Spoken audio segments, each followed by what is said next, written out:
Hello, this is a kind of analysis or, I don't know, an overview of the Black Mirror. This is the episode on season 3, episode 6. And basically it's about this, it's in the UK, and what's going on is there's this organization, I'm pretty sure, that have made these kind of bee sort of things. They're like drones or droids, whatever you want to call them.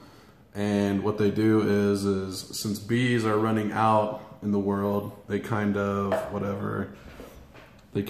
rebuild back through pollinating plants and stuff, and help bring back nutrition and like flowers and stuff like that. You know what I mean? Basically, what went down was they had a mysterious death go on. I think her name was, see if I can find it in my notes. Oh, her name was Jo Powers, fictional person in the show, whatever.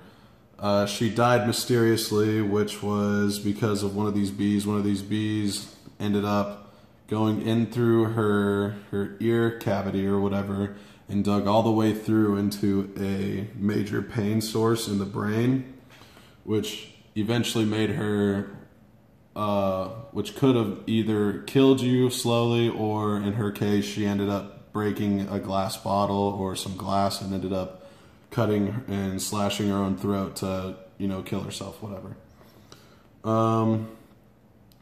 At the beginning, it wasn't really known what was going on necessarily. It was basically just, they thought that she had just gone crazy at first, and her husband had no idea what was going on. And they had traced it back because there was another person. I think his name was Tusk. Tusk, he was a major rapper, a major icon, whatever. And he had gotten a bunch of hate because one of his fans, who was 9 years old, was in a video that he made, and he was trying to send it to Tusk, saying, hey, you're my idol, whatever, and there's like me dancing, whatever, and he's in there interviewing on live TV, and he sees this video for the first time and just hates it. He's just sitting there just dogging on it, just hating on it, whatever, and he gets all kinds of hate over social media, and this hashtag comes up, and it's called Death2, so like hashtag Death2. See if you can see it on here. Hashtag Death2.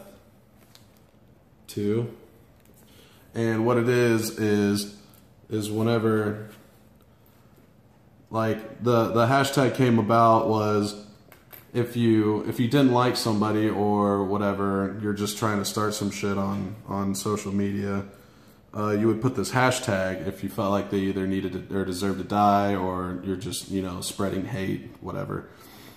And plenty of people would show up with the Death2 hashtag on them from multiple people. And the way it worked was the people with the most hate or the most counted Death2 hashtags per person, the one who had the most would end up dying at 5 o'clock every day, at 5 o'clock p.m. every day, and it would restart at 12. So it would restart every day. There would be another person who died at 5 o'clock the next day, whatever.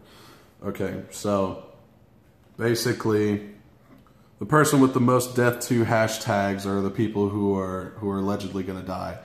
And the police or FBI, whatever you want to call them, the people who are investigating what's going on, they lead it back to this person. His name is Garrett Sproles, or I think his name was Garrett Scrolls or something, I don't know. This is what I got. And it turns out that he was able to hack these bees or whatever, He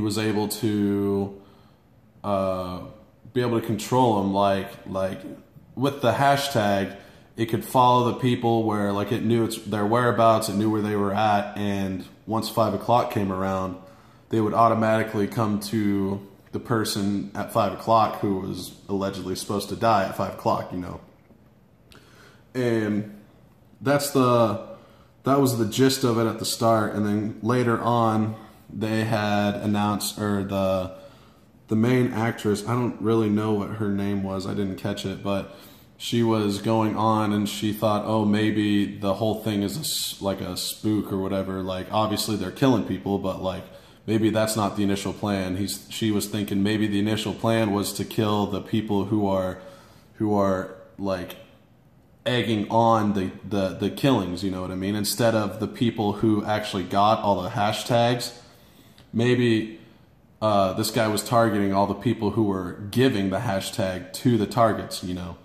And apparently that was what was going on. They were sitting at a standpoint to where they were pushing a button whether or not to push it, and she had come up with this conclusion, and the police chief or whatever he was, kind of the head of the police, whatever, he decided to click the button to deactivate all of the bees and the bugs. And it turned out that once he hit the button, they had all seized for a minute, and then they all just came back, and they were doing exactly what she had predicted, and they went searching for all the people who had sent off all the hashtags. So what happened was they ended up dying.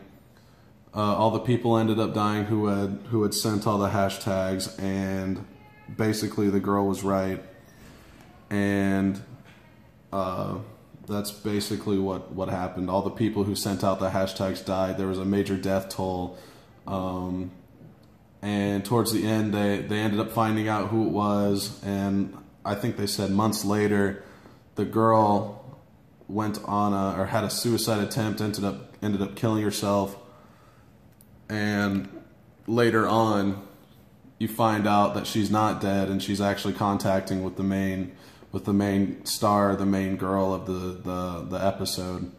And they're still looking for this guy, and towards the end they find the guy, but it doesn't continue on to show you what happens to him, which either ends in a cliffhanger or whatever. I'm not sure. I haven't really seen the rest of the series, but that's basically what happens. I don't know really where to approach it ethically because I don't really know where to start, so I'm just going to go with the thinking of the murderer. I'm going to say, hey, maybe he was doing this to get back at all the people who would spread hate to him, or maybe he had given hate, or he had gotten hate all throughout his life, and, you know, he's just, you know, either upset about it, or he just thinks that all the people who give hate need to be punished, or I'm not really sure.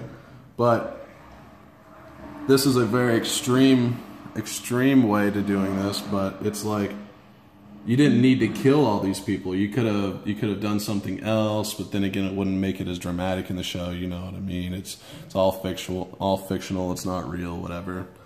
And yeah, it's just that the police and the people who were working on the investigation tried their hardest, and you know, it didn't end up working out for them in the end. And the guy who allegedly started the bees attacking people, whatever, he ended up getting away for so long, and then apparently they might have found him. But yeah, that's basically it. I don't really know what else to say about it. Thanks.